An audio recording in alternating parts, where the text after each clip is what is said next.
Welcome dear students. HR sir के channel पर आप लोगों का स्वागत है। आप लोग पढ़ रहे हैं NCERT biology 11th class. Chapter हमारा था चैप्टर नंबर 5 और टॉपिक आज का है गाइनोसियम। एंड्रोसियम टॉपिक के बारे में आप लोगों ने पिछली क्लास में बहुत गहन अध्ययन किया होगा। आज की क्लास है हमारी गाइनोसियम के बारे में, जायांग के बारे में। गाइनोसियम से संबंधित क्या प्रश्न बनते हैं, किस प्रकार से समझ सकते हैं, तो आप लोग इसको सुनिए। मैं एक प्लान के तहत आप लोगों के सामने इस टॉपिक को पेश करूंगा। कैसे? देखिए, पहले तो आप इस गाइनोसियम से संबंधित टर्मिनोलॉजी याद रखेंगे कि क्या क्या महत्वपूर्ण प्रश्न आते हैं गाइनोसियम से संबंधित। तो पहला मैं शब्द लिख रहा हूँ यहाँ पर, एक तो कार्पेल। क्या शब्द लिख दिया है मैंने? कार्पेल लिख दिया है। और कार्पेल को हिंदी में क्या कहते हैं भाई? अंडप भी कहते हैं। कार्पेल को क्या कहते हैं? अंडप। देखो, कार्पेल को अंडप भी कहते हैं। और अंडप के लिए एक शब्द अपन काम में लेते हैं, कौन सा? Mega sporophyll. मेगा स्पोरोफिल इसको अपन कहते हैं। ध्यान में रखना, अंडप को क्या कहते हैं? कार्पेल्स का एक और नाम है, एग्जाम में पूछ लेते हैं ये भाई। जो गाइनोसियम जो होता है उसका एक मेंबर जो होता है उसको मेगोस्पोरोफाइल भी कहते हैं, या फिर कार्पेल भी कहते हैं, या फिर अंडप भी कहते हैं। जो भी आप ध्यान में रखना चाहिए, दोनों चीज़ें ध्यान में रखेंगे। कार्पल को मेगा स्पोरोफाइल भी कहते हैं। दूसरा महत्वपूर्ण पॉइंट मैं आप लोगों को बताऊं कि वो भी एग्जाम में पूछा जा सकता है। तो दूसरा क्या है? ओव्यूल्स। ओव्यूल्स को हिंदी में बीजांड कहते हैं। ओव्यूल्स को हिंदी में क्या कहते हैं? बीजांड। भाई, कई शब्द जो हैं वह दूसरे शब्दों के रूप में एग्जाम में पूछे जा सकते हैं। इसके समानार्थी शब्द हैं भाई। कार्पेल को मेगा स्पोरोफाइल भी कहते हैं और ओव्यूल्स को या बीजांड को मेगा स्पोरेंजियम भी कहते हैं। आप ध्यान में रखेंगे कि बीजांड को क्या कहते हैं? Mega sporangium. ध्यान में रखेंगे कि ओव्यूल्स को क्या कहेंगे? मेगा स्पोरेंजियम भी कह सकते हैं, या गुरु बीजाणुधानी कहते हैं। और कार्पेल्स को मेगा स्पोरोफाइल भी कहते हैं। ओव्यूल्स, बीजांड। तीसरा महत्वपूर्ण पॉइंट आप ध्यान में रखेंगे कि एग या अंड जो है इसको अपन क्या कहेंगे? ये तो अंडप है और ये एग है, अंड को अपन क्या कहेंगे? फीमेल गैमिट है। ये प्लांट्स का फीमेल गैमिट है। फीमेल गैमिट को क्या कहेंगे? अंड क्या है? एग क्या है? फीमेल गैमिट है। और एक और शब्द जो एग्जाम में पूछा जा सकता है कि अपन फैक्ट लेके चल रहे हैं, कुछ प्लान इस प्रकार से लेके चल रहे हैं कि एग्जाम में यहाँ से प्रश्न बने और आप लोगों के प्रश्न जितने भी क्वेश्चंस जो बन रहे हैं वो सही होने चाहिए। टारगेट ये है। तो इसलिए मैं कह रहा हूँ कि थोड़ा स्टार्ट इस प्रकार से किया है। कार्पेल को मेगा स्पोरोफाइल भी कहते हैं, ओव्यूल्स को मेगा स्पोरेंजियम भी कहते हैं। थोड़ा सा टाइम लगा ना इसको रीड करने में। और एग को फीमेल गैमिट भी कहते हैं। और एक और शब्द जो इंपॉर्टेंट है आप लोगों के लिए, उसको कहेंगे एम्ब्रियोसैक। सब देखेंगे, एम्ब्रियोसैक जो है, एम्ब्रियोसैक समझ रहे हो? एम्ब्रियोसैक जो होगा उसको क्या कहेंगे? फीमेल गैमेटोफाइट भी कहेंगे। ध्यान में रखना, फीमेल गैमेटोफाइट। यहाँ से प्रश्न बने हुए हैं विभिन्न जो एग्ज़ाम हैं उनमें। कई वेरियस एग्जामिनेशन जो लगी हैं, ACF देख लो, ACF, नीट, ICAR, इनमें यहाँ से प्रश्न बने हुए हैं। इसलिए मैं पहले ही आप लोगों को ये टर्मिनोलॉजी क्लियर करवा देता हूँ, क्या कि कार्पेल को मेगा स्पोरोफाइल भी कहते हैं। ध्यान में रखेंगे, मेगा स्पोरोफिल किसे कहेंगे? कार्पेल को मेगा स्पोरोफिल भी कहेंगे। ओव्यूल्स को मेगा स्पोरेंजियम कहेंगे। ओव्यूल्स को क्या कहेंगे? मेगा स्पोरेंजियम कहेंगे। एग को फीमेल गैमिट कहेंगे, यहाँ कंफ्यूज नहीं होगा, फीमेल गैमिट कहेंगे। और एम्ब्रियोसैक जो है उसको फीमेल गैमेटोफाइट कहते हैं। अब ये चीज़ें क्या हैं, थोड़ी सी आगे वेट कीजिए, इनको अपन एक्सप्लेन करेंगे आप लोगों के लिए। तो देखिए, अब हम चलते हैं जायांग के ऊपर, इसको थोड़ा सा समझ लेते हैं। जनरली आप लोग जानते हैं, फिर भी कोशिश करता हूँ आप लोगों को समझाने की कि जायांग या गाइनोसियम क्या होता है। कि पहली लाइन, इसकी इंपॉर्टेंट लाइन शुरू होती है यहाँ से कि female reproductive part, female reproductive part of flower.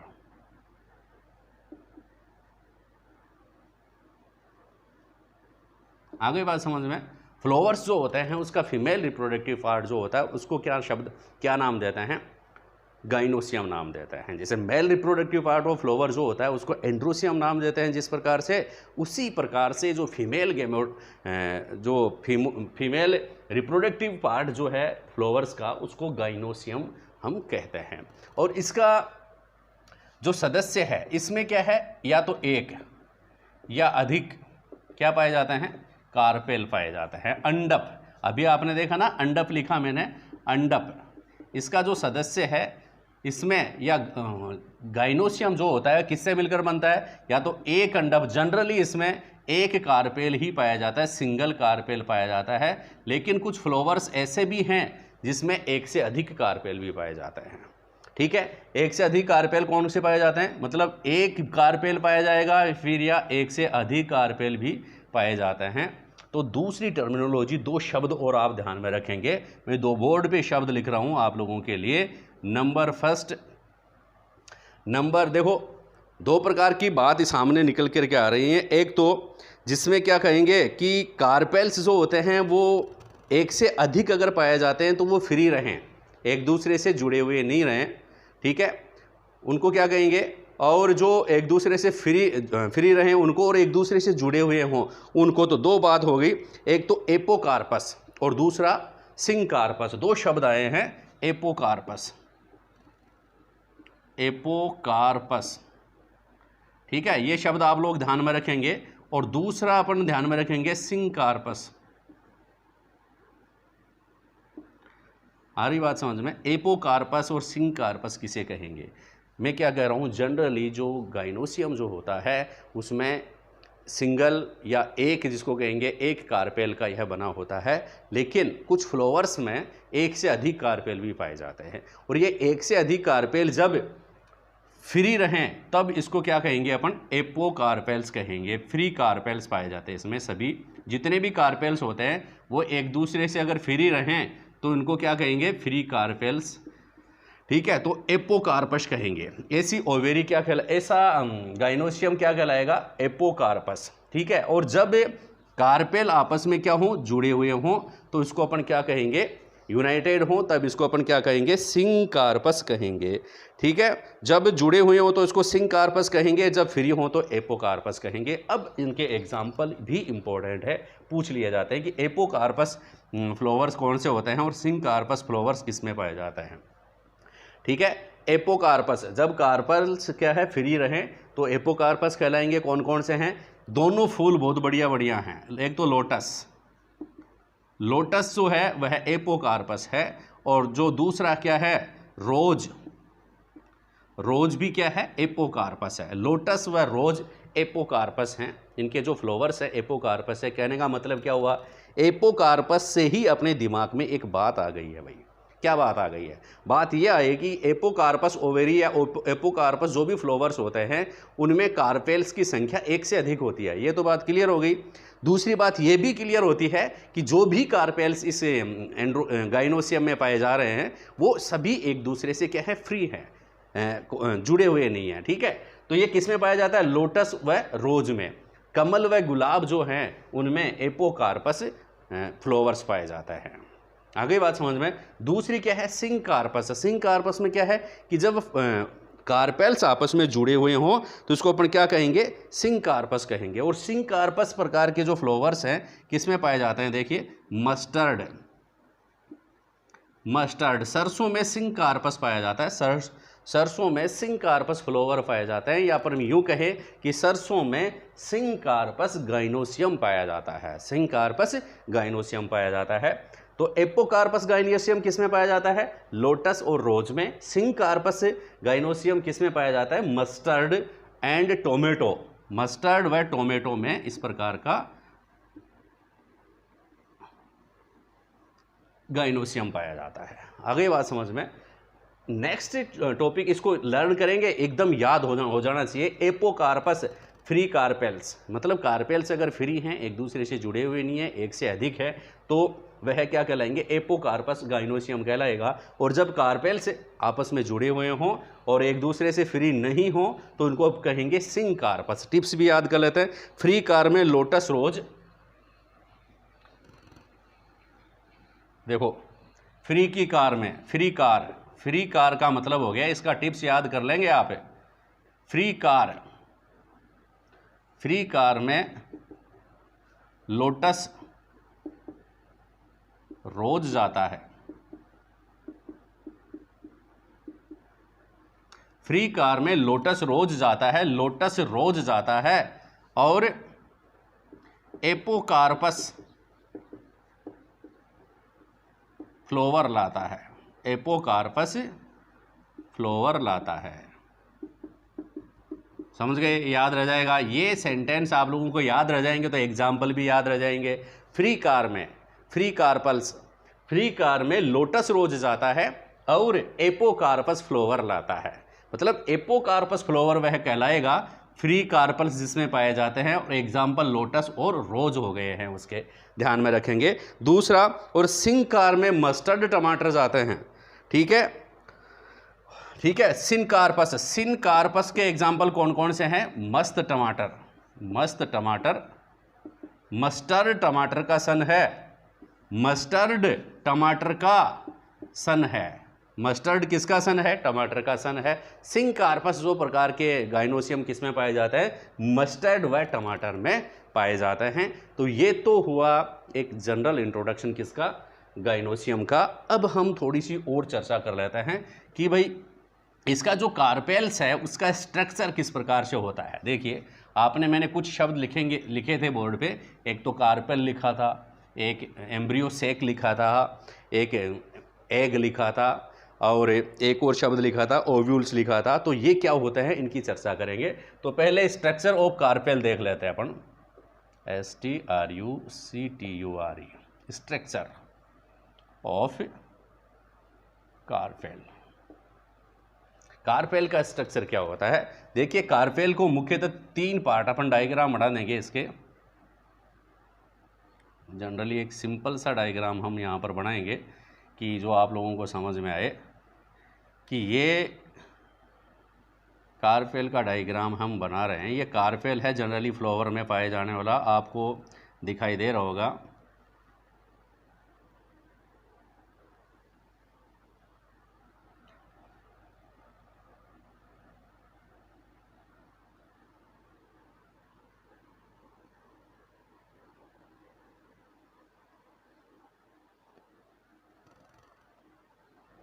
ठीक है, इसका स्ट्रक्चर अपन अलग से और आप लोगों को बताएंगे, लेकिन मैं ये कह रहा हूँ कि कार्पेल का जनरल स्ट्रक्चर क्या है। इसका जो सबसे आगे का जो पार्ट है यह कहलाता है स्टिग्मा। क्या कहलाता है? स्टिग्मा या फिर वर्तिकाग्र। इस प्रकार का संरचना होती है।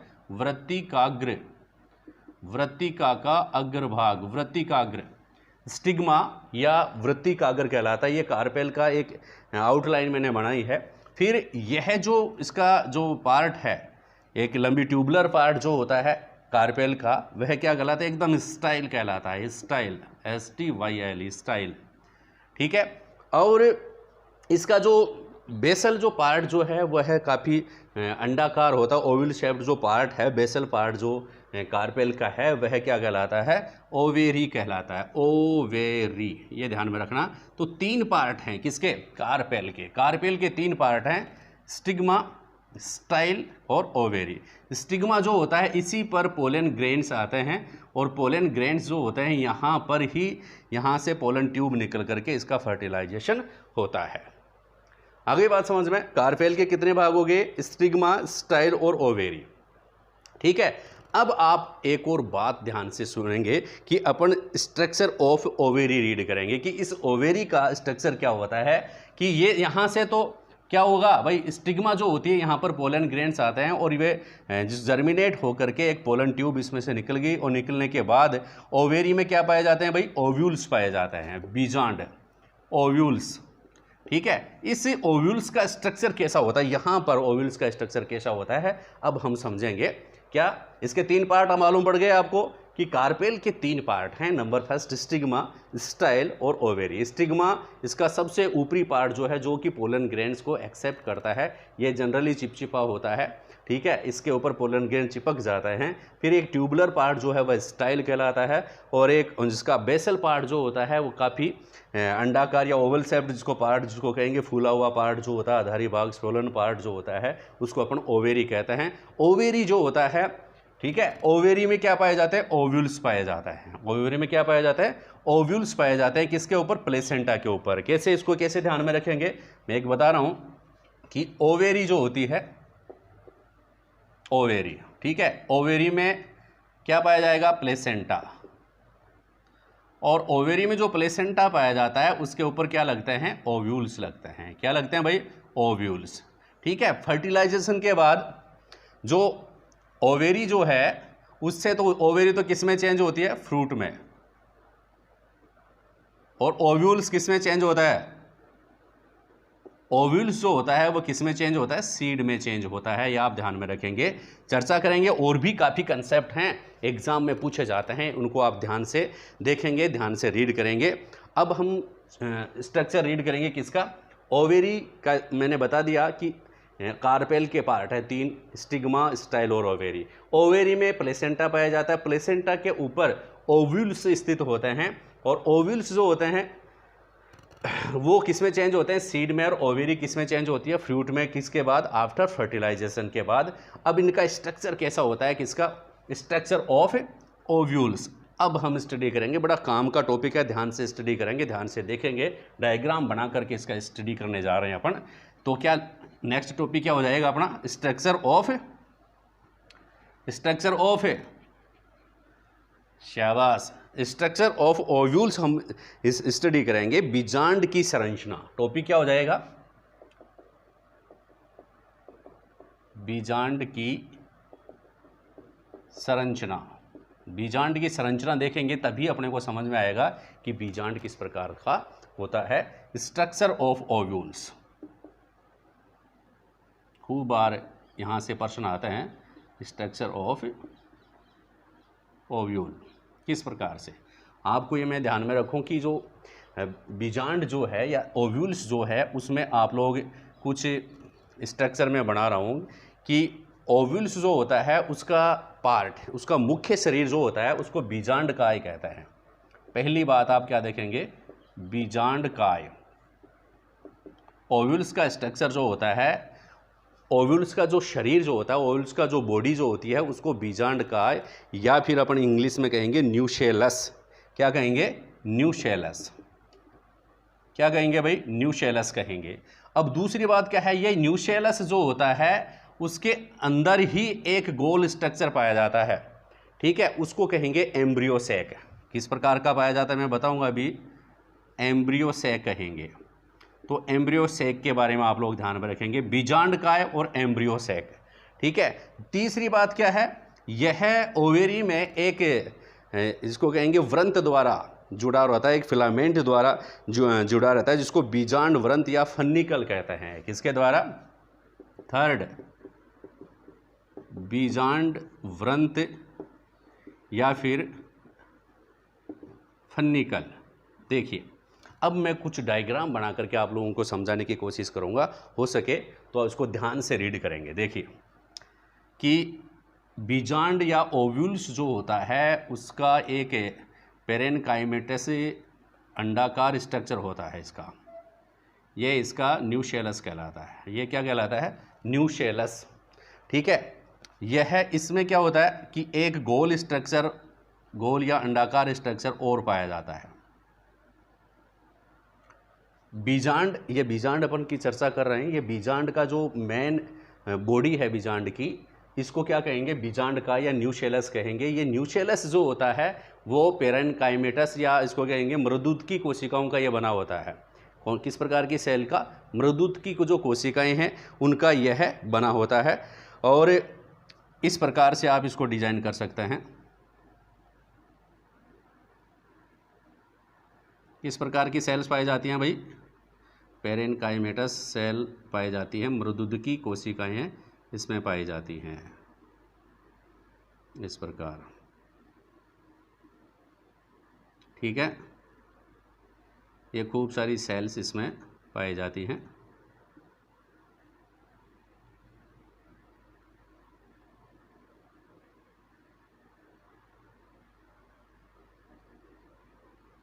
इसको क्या कहेंगे? न्यूसेलस या बीजांडकाय, ये ध्यान में रखना, इसको कहेंगे न्यूसेलस, न्यूसेलस या बीजांडकाय। आ गई बात समझ में? अब और बात देखिए, ये बीजांडकाय जो होता है इसके अंदर ये जो गोलाकार स्ट्रक्चर मैंने छोड़ दिया है, इस गोलाकार स्ट्रक्चर को क्या नाम देते हैं? एम्ब्रियोसेक। इसको क्या कहेंगे? एम्ब्रियोसेक कहेंगे, एम्ब्रियोसेक।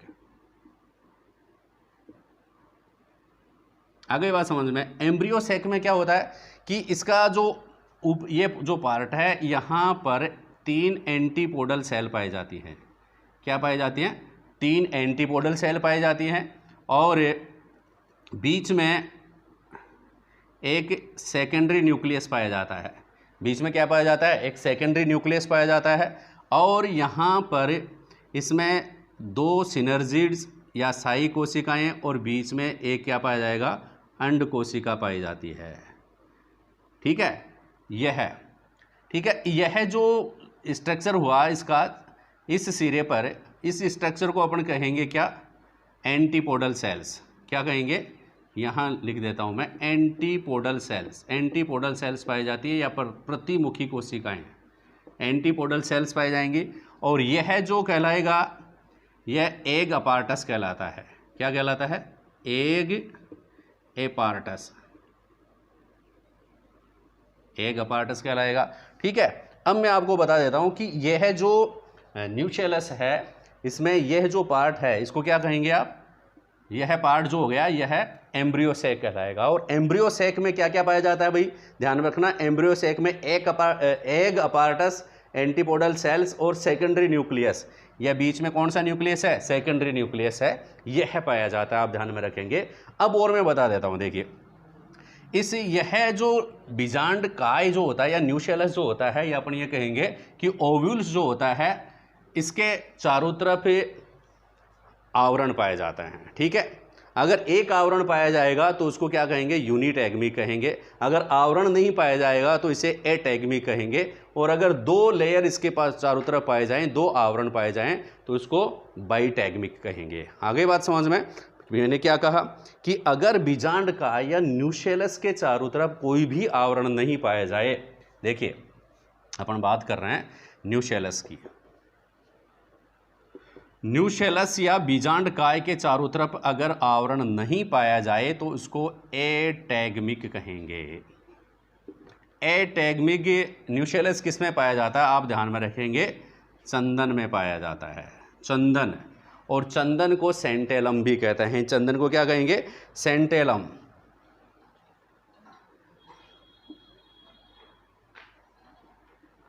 चंदन को क्या कहेंगे? सेंटेलम भी कहेंगे। चंदन में पाया जाता है सेंटालम, LUM, सेंटालम। ठीक है, और अगर एक आवरण पाया जाए तो उसको कहेंगे यूनिटैगमिक। अगर न्यूसेलस के चारों तरफ केवल एक आवरण पाया जाता है तो उसको यूनिटैगमिक न्यूसेलस कहेंगे। और अगर 2 आवरण पाया जाए तो उसको बाइटैगमिक न्यूसेलर भी कहेंगे। बाइटैगमिक प्रकार का जो न्यूसेलस पाया जाता है वह किस में पाया जाता है? कैप्सेला में पाया जाता है। किस में पाया जाता है? कैप्सेला में बाइटैगमिक क्या पाया जाता है भाई? न्यूसेलस पाया जाता है। अब देखिए, इसको बाइटैगमिक बना देते हैं। एक आवरण पाया जाएगा इसके चारों तरफ, ये एक, और इसके साथ ही दूसरा एक और इसके चारों तरफ आवरण अगर पाया जाए तो इस प्रकार का जो बीजांडकाय है, ये आवरण है इसके चारों तरफ, है ना, ये। ठीक है, इसी प्रकार यहाँ पर ये एक आवरण हो गया। ठीक है, और फिर एक और आवरण इसमें पाया जाता है। ठीक है, और यहाँ इस आवरण से, यहाँ से फिर ये फनिकल इसके द्वारा जुड़ जाता है। ये एक स्ट्रक्चर डेवलप हो गया है, किसका? बीजांड का किसका डेवलप हो गया है, ओव्यूल्स का स्ट्रक्चर डेवलप हो गया है। इसका ये जो पोर यहाँ पर बना है इसको कहेंगे माइक्रोफाइल। इसको क्या कहेंगे भाई, माइक्रोफाइल कहते हैं। क्या कहेंगे, माइक्रोफाइल पाया जाता है यहाँ पर। जनरली क्या है, इसका जो आवरण है इस न्यूसेलस को कवर करके रखता है चारों तरफ से, लेकिन इसका जो हेड है माइक्रोफाइल किसकी तरफ पाया जाता है, इसका हेड जो है, इसका शीर्ष जो है उसकी तरफ माइक्रोफाइल पाया जाता है। ध्यान में रखना, माइक्रोफाइल किसकी तरफ से पाया जाता है, हेड की तरफ से माइक्रोफाइल पाया जाता है। आगे बात समझ में। और माइक्रोफाइल जो होगा हेड की तरफ है, मतलब जो आवरण जो है चारों तरफ से कवर करके रखता है, लेकिन हेड की तरफ कुछ स्पेस रह जाता है, उस स्पेस को अपन क्या कहेंगे, माइक्रोफाइल कहेंगे। और यहां से इसमें ये जो इसका क्या कहलाएगा, फन्निकल कहलाएगा। ये इसका व्रंत है, फन्निकल। ठीक है, इस बीजांड काय से जो पर्णव्रंत जुड़ा रहता है, ये सॉरी फन्निकल जहां से जुड़ा रहता है, इसका जो बैक पीठ जो है इसको अपन कहेंगे रेफे। क्या कहलाता है, ये रेफे कहलाती है। और इसका जो वेंट्रल साइड जो है, ये यहाँ से जहाँ से ये जुड़ा रहता है इसको अपन क्या कहेंगे, हाइलम कहेंगे। क्या कहेंगे, हाइलम। क्या कहेंगे भाई, हाइलम कहेंगे। ये तो इसका माइक्रोफाइल एंड हो गया, और ये है इसका एंड जो कहलाता है, इसको चेलेजा एंड कहते हैं। क्या कहेंगे भाई, चेलेजा एंड कहेंगे। आगे बात समझ में, कौन सा एंड कहलाएगा, चेलेजा एंड कहलाएगा। फन्निकल ये जो जहाँ से ये जुड़ा हुआ है इसको अपन हाइलम कहेंगे, और इसका जो पीछे का पार्ट जो है इसका फन्निकल का, ये है क्या कहलाता है, रेफे कहलाता है। आगे बात समझ में। फन्निकल के बाद हाइलम हो गया, हाइलम ये माइक्रोफाइल, माइक्रोफाइल के बाद एम्ब्रियो सेक आ गया। एम्ब्रियो सेक में एक सेकेंडरी न्यूक्लियस है, ये बीच में क्या है, सेकेंडरी न्यूक्लियस। इसको मिटा देता हूँ मैं यहाँ से, ये तो आपने देख लिया यूनिट एगमिक वगैरह। ये क्या हो गया, सेकेंडरी न्यूक्लियस है, ये सेकेंडरी न्यूक्लियस। सेकेंडरी न्यूक्लियस हो गया। ये कौन सी हो गई भाई, एग अपार्टस हो गया। एग अपार्टस में क्या क्या पाया जाता है भाई, देखिए एग अपार्टस में आप ध्यान में रखेंगे, एग अपार्टस किन किन से मिलकर बनता है, एग अपार्टस जो होता है वो किन किन से मिलकर बनेगा। एक तो इसमें सिंगल तो एग पाया जाएगा, एग, ठीक है। और एग के अलावा इसमें दो सिनर्जिड्स या साई कोशिकाएं पाई जाती हैं। दो तो साई कोशिकाएं और एक एग मिलकर के क्या बनाते हैं, एग अपार्टस बनाते हैं। और प्रतिमुखी प्रतिध्रुवी कोशिकाएं, एंटीपोडल सेल जो होता है वो चेलेजा एंड की तरफ होता है, और एग अपार्टस किस एंड की तरफ होता है, माइक्रोफाइल एंड की तरफ होता है। आप लोग ध्यान में रखेंगे। यह न्यूसेलस जो होता है यह जनरली किसका, मृदुत की कोशिकाएं या पेरेन्काइमेटस सेल्स से ये मिलकर बना होता है। और एम्ब्रियो सैक जो होगा, एम्ब्रियो सैक में किन किन से मिलकर बना भाई, एम्ब्रियो सैक एक तो एंटीपोडल सेल से और एग अपार्टस से और सेकेंडरी न्यूक्लियस से मिलकर के क्या बनता है, एम्ब्रियो सैक बनता है। ठीक है, अब और देखिए कि यहाँ पर इसका वेस्कुलर बंडल, इसमें से रेफे में से, इसमें फन्निकल्स में से इसका वेस्कुलर बंडल निकल करके आता है। वेस्कुलर बंडल कहाँ से निकल करके आता है, इसमें से निकल करके आता है।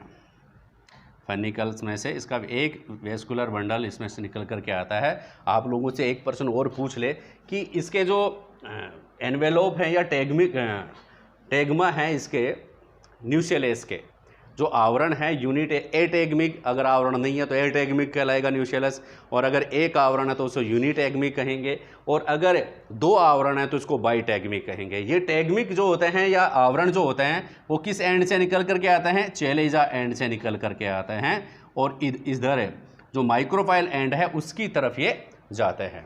आगे बात समझ में। तो यह स्ट्रक्चर किसका है भाई, स्ट्रक्चर ऑफ ओव्यूल्स, ओव्यूल्स का स्ट्रक्चर है। ये ओव्यूल्स जो होते हैं किस में पाए जाते हैं, ओवेरी में, और ओवेरी में जिस स्ट्रक्चर पर ये जुड़े रहते हैं उसको क्या कहते हैं, प्लेसेंटा कहते हैं। उसको क्या कहते हैं, प्लेसेंटा कहते हैं। प्लेसेंटा जो होगा वह किस प्रकार से जुड़ा होगा, वह अपनी अगली क्लास होगी, अपन देखेंगे उसमें कि प्लेसेंटेशन जो होता है वो किस प्रकार से पाया जाता है। ये आप समझ गए होंगे कि मैंने क्या बना दिया है यहाँ पर, कि इधर मैंने बना दिया था, ये स्ट्रक्चर इस प्रकार का बन गया है। यह तो स्टिग्मा बन गया था। ये देखो मैं इसका पूरा आप लोगों को वापस रिवाइज करवा देता हूँ थोड़ा बहुत। ये स्टिग्मा बन गया था, स्टिग्मा के बाद ये स्टाइल मैंने बना दी है। स्टाइल बनाने के बाद में स्टाइल बनाने के बाद में ये जो चीज़ बनी है यह क्या बन गया भाई, ओवेरी। ठीक है, स्टाइल, स्टिग्मा और ओवेरी जो है वो इस प्रकार से। और ओवेरी में क्या पाया जाता है, ओव्यूल्स पाए जाते हैं। किस प्रकार से ओव्यूल्स पाए जाते हैं आपने देख लिया। तो ये क्या है, ये जो स्ट्रक्चर मैंने बनाया है बोर्ड पे, this is gynoecium of flower, या female reproductive part of the flower is called gynoecium. और ये स्ट्रक्चर किसका है, कार्पेल का है। किसका है, सिंगल कार्पेल में इस प्रकार का स्ट्रक्चर पाया जाता है। आप लोगों को समझ में आई होगी ये क्लास।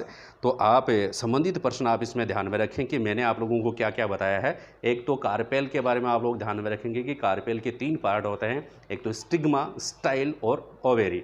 फिर ओवेरी जो होती है वह है किस में, ओवेरी में क्या पाया जाता है, ओव्यूल्स पाए जाते हैं। ओव्यूल्स का स्ट्रक्चर भी आप ध्यान में रखेंगे। ओव्यूल्स का जो मेन बॉडी जो है उसको न्यूशेलस कहते हैं या बीजांडकाय कहते हैं। न्यूशेलस में एक गोलाकार स्ट्रक्चर पाया जाता है जिसको एम्ब्रियोसेक कहते हैं। न्यूशेलस खुद जो होता है पेरेनकाइमेटस सेल्स का बना होता है या मृदुत्की कोशिकाओं का बना होता है।